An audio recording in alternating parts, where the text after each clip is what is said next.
This was not in violation of existing pipeline safety standards.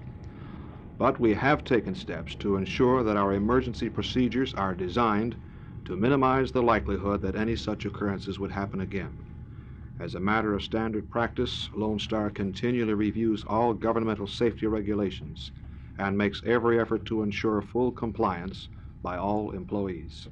Mr. Fulks, there's a statement in the report that reads, "At no time was the fire department made aware of the problem." Is this true, and could it have caused the disaster?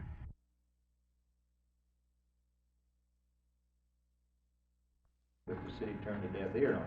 I think I get the feeling that they just want the money, but they don't want to have the representation.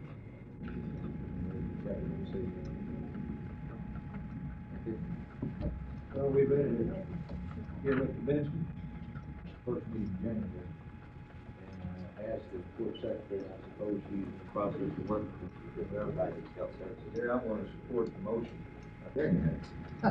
Well, y'all gonna... It's there to see what procedures are needed, a letter from me or... I think you realize the difficulties we have in bringing together the city, county, and any other city. Support for Amtrak passenger service into Dallas.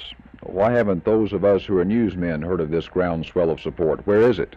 Every time I go down the street, or every time I go to a service club or go to church or answer the telephone, about 30% of the time it's someone saying, "Why haven't we gotten rail passenger service?"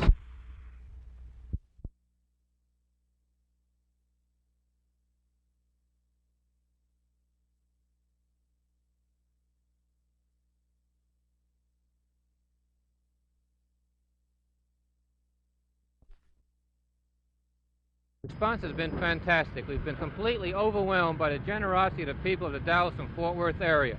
At first, we didn't anticipate filling up a 15-ton plane, but now we have more than enough merchandise to take care of this project. When this relief effort was announced last Sunday, Dallas Mayor Wes Wise said he knew the city would respond, and apparently it has. Jack Hill, Channel 8 News on the Move.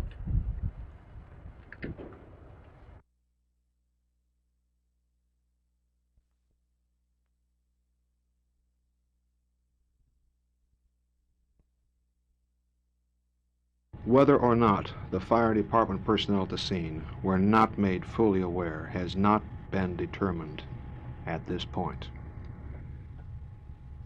If in the course of the investigations it's determined that they were not, and that the fault was because of lack of liaison by Lone Star personnel, that problem will be corrected. In fact, I'm sure that measures have been taken already to prevent such a thing happening, whether it did then or not. Could that have caused the disaster? I don't know. Did this report come as a surprise to the gas company? You would have to ask other gas company people whether or not it came as a surprise.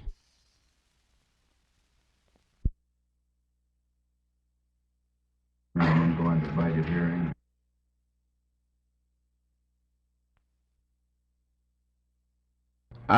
Frankly, we have not gotten any official reports on any of this, so the only thing I have read is what you've read in the Wall Street Journal. Now, these are comments that are made, one by Mr. Romney, and in respect to Mr. Romney, he's not the one making the final decisions, and this is his opinion, and there's not necessarily any correlation with his opinion and what will be done. Now, there are mass resignations on the Washington level within HUD. Any resignations requested on the Dallas level? Not yet. Anyone here resign yet? No. Maybe after this broadcast it might be. No, now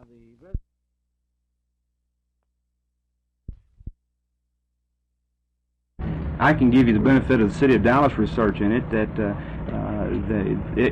if Amtrak were open today and through the next year, that they anticipate that we'd have approximately 400 riders per day boarding Amtrak trains through Dallas. By 1990, they estimate that increase would be to 2,500 per day. Isn't another factor here the condition of the tracks into Dallas, the fact that the tracks are in such bad condition that to restore them for passenger service would eat up the profits? Because you can't make a just economic decision based strictly on what the startup costs are. You have to look at what the long-term potential would be and the benefits which would derive from that.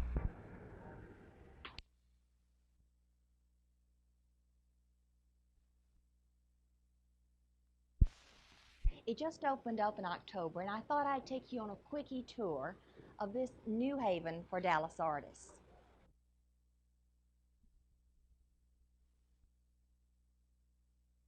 Oh, it was a gradual sort of thing. I just drew them out of the air. I knew what was supposed to be the mascot for each school, and just sort of invented each character as he went along. Some of them were based on mascots that had been used for letterheads or something like that, but I drew my own version on one or two of them. But some of them I invented myself. For instance, the Texas Tech Red Raider.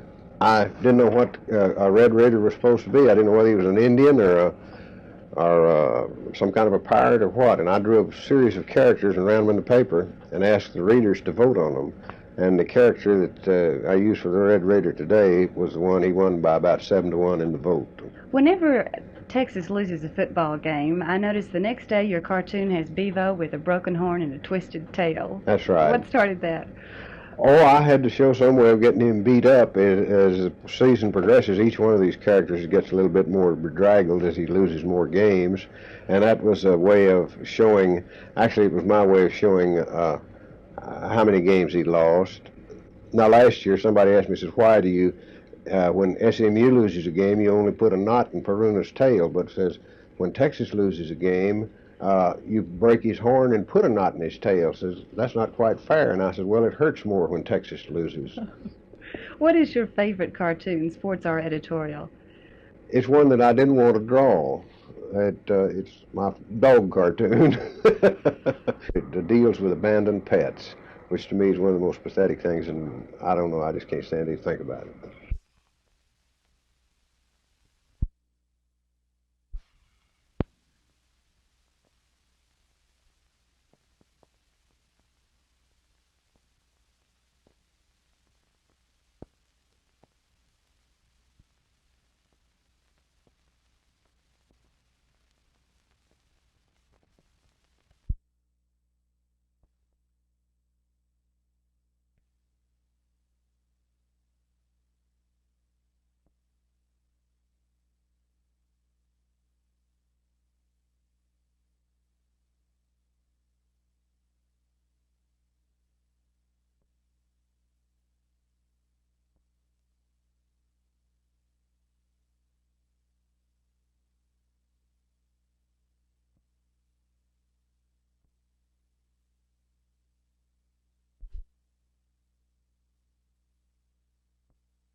One of the programs, and is, you know, from talking to me, one of our most successful ones would be the 235 program. Here's an example of some of the 235 houses.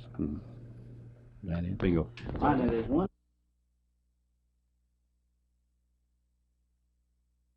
broadcasting, huh? Surely.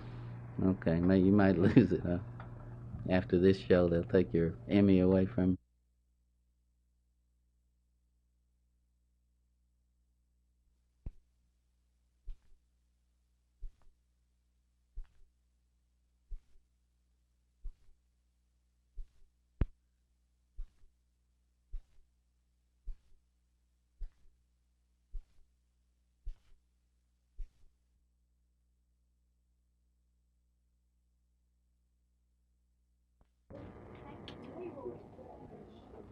Thank you very much.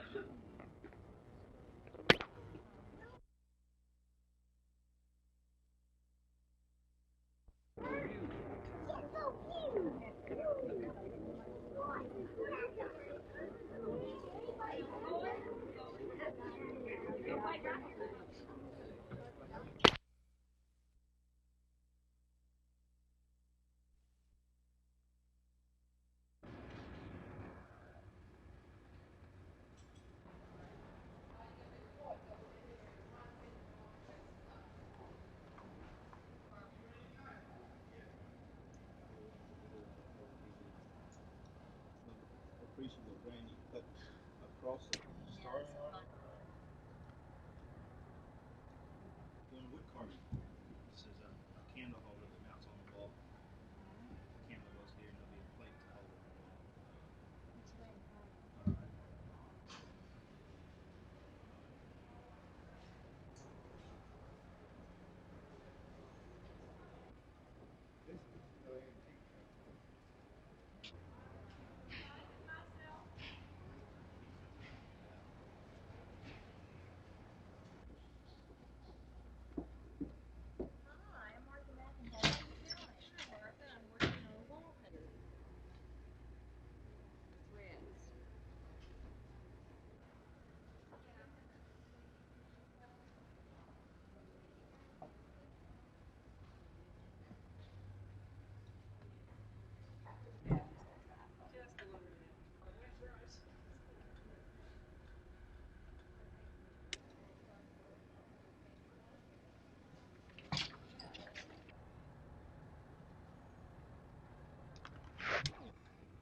Okay.